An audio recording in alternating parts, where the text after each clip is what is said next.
Não, eu vou estar sendo injusto. 15 anos. O Bob's, É. na Não, época, tem o Joey raiz, Léus, né, que começou alguns anos atrás. o acho que foi. Gordon's. O Gordon's também. ali. Esse pessoal, ele fazia um hambúrguer artesanal. Depois ele começou a hiperindustrializar. E aí a gente passou por um período de hiperindustrialização no Rio. E aí até que veio o Joey Léus, que inaugurou uma nova fase, Foi. né, no Rio.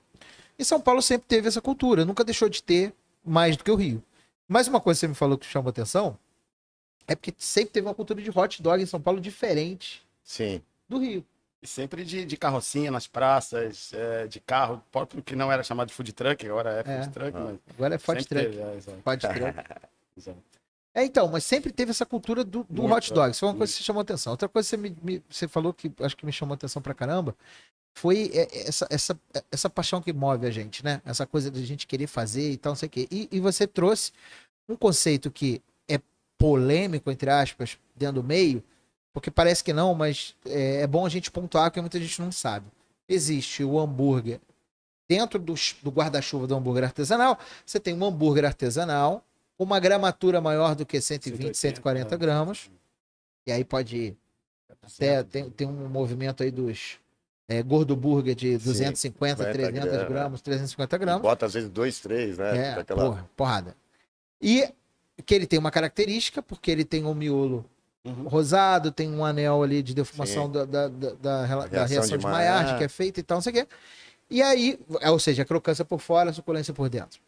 E aí você tem o Smash Burger, que até 100 gramas é Smash, 110, estourando 110. Que é aquele processo que você precisa esmechar, ou seja, apertar ele na chapa.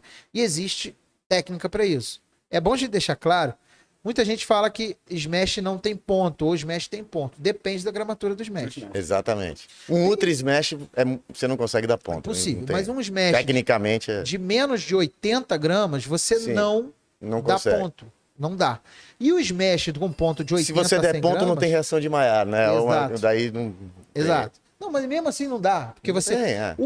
A técnica correta, me corri se eu estiver errado, porque a especialista aqui é você hoje.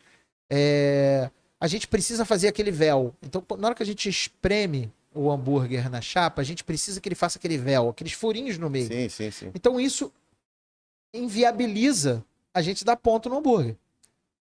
Fabrício não me escute lá de São Paulo, porque Fabrício vai brigar comigo.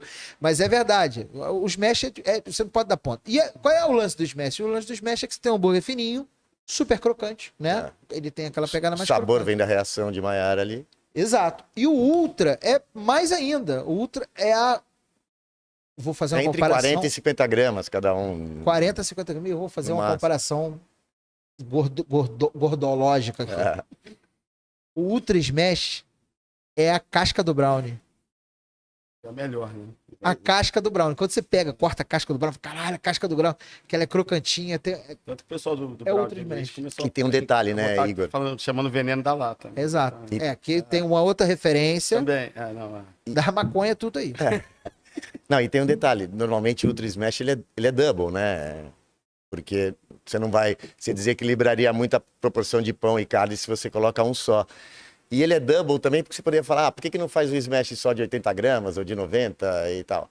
É que quando você põe 2 hamburguinhos ali, você tem 4 reações de Maillard. Então, em teoria, você acentua mais o sabor vindo da reação de Maillard, né? Perfeito. Então, essa é a grande vantagem. A justificativa do Ultra Smash. Né? Perfeito. Também depois tem aquela história de como nasceu o hambúrguer, que é até legal depois a gente conversar, porque acho que ninguém nunca sabe qual que é a história situação, verdadeira, né, ninguém Smash, sabe. É a mesma história, ninguém sabe como é que o Roberto Carlos perdeu a perna.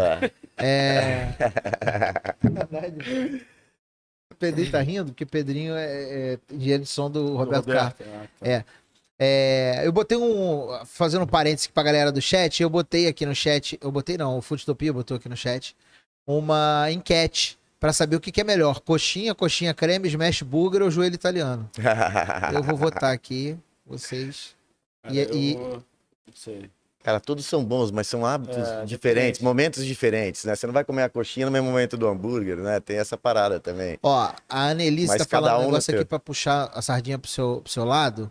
Sardinha é comigo mesmo, hein? Trabalhei muitos anos com sardinha também. Não é sardinha, não. Falando do teu hambúrguer, que seu hambúrguer, ele é fresco, ele não é congelado, e isso faz muita diferença. É verdade, a gente precisa divulgar isso melhor, porque Mas não é só que a controvérsia. carne é fresca, Igor. Nessa Annelise, a gente também... A Annelise, ela, propositalmente, ela tá fazendo essas perguntas, na brincadeira. Ah, recebi uma grana, hein, Manda um beijo Annelise? pra Annelise aí. Próximo Obrigado, chefe- Annelise. Ó, o pessoal da assessoria aí, quando for fazer o próximo enquete, pergunta. Chama a Annelise. Não, mas Quantos- é uma coisa que eu tenho até falado com a Carol. Quanto de dinheiro a Annelise recebeu? Carol pra tá ali, no ó. Carol tá ali, já escuta. A gente divulga pouco isso, Igor, porque, assim, a gente tem uma preocupação muito grande. A gente tem muita simplicidade ali, mas a gente também quer trazer muito qualidade. E para trazer qualidade, você tem que começar pela forma mais primária, que são os ingredientes. Não tem Claro, como. evidente. Então, o que que a gente faz? Além de a gente só trabalhar com a carne fresca, né? E ter um fornecedor específico, é lógico que tem um eventual substituto quando falta e Claro. tal, mas em 90% dos casos é o mesmo fornecedor, para ter padrão, inclusive. Então a gente trabalha com uma carne muito fresca e moe ela frescamente várias vezes ao dia. Então num dia fraco a gente chega a moer uma ou duas vezes, vamos dizer assim, num dia de movimento mais fraco. Dia de movimento pauleiro ali, chega a moer 6, 7, 8 vezes. Então assim, não dá tempo nem de oxidar a carne, sabe? Porque às vezes você põe na GN ali, dá uma... Só de encostar ali no inox vai, e no frio ali, vai dando aquela queimadinha, aquela oxidada. Então assim, a gente até esse cuidado a gente tenta... Na verdade, tem uma explicação técnica pra isso, e aí eu vou dar uma de advogado do diabo Eu aqui. só queria depois só fazer um comentáriozinho Pode sobre fazer. a carne, mas Pode fazer. só para concluir. Faz. E a gente procura usar assim também, como é um Nutri-Smash, a gente procura usar, a gente usa lá o grupo muscular da alcatra, tá? Que vem a alcatra com a maminha e a picanha da alcatra, que não é a picanha que eles chamam, né? Enfim. Mas a gente só usa esse grupo muscular ali, por quê? Até para ter um pouco menos de gordura. A gordura é importante para fazer os furinhos que você falou ali tecnicamente, né? E tal.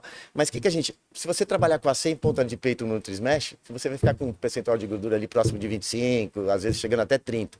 A gente não, a gente fica com um percentual de gordura ali com 15, no máximo 17%. Então também traz uma leveza, né? E a gordura da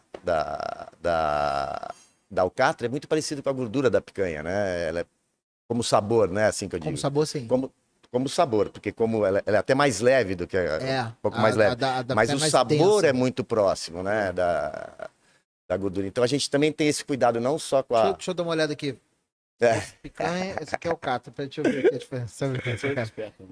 Então a gente precisa divulgar até mais isso, porque eu acho que é um diferencial mesmo ali. Então, eu queria falar um pouquinho sobre isso. Vou te explicar por quê.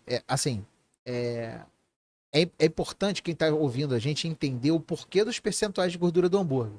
É plenamente possível para você Hambúrguer manter reduzir o percentual de gordura, porque você está fazendo um smash. Isso é importante. Se você usar o mesmo percentual de gordura num hambúrguer maior, pode ser problemático. Você pode perder suco da carne, você pode ter menos sabor, você pode ter menos Sim. isso. Então, como você tem muito maillard ali, você consegue manter um percentual de gordura menor, como é o caso da sua o seu diferencial competitivo. E o método.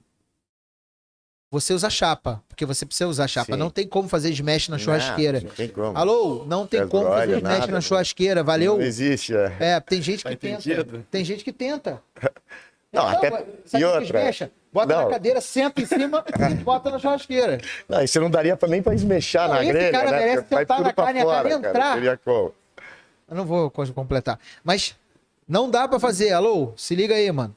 Então, esse é importante a gente salientar, porque a gente tem gente de todos os lugares. Sem noção, né? Não, tem de todos os lugares, às vezes o cara não sabe, bro.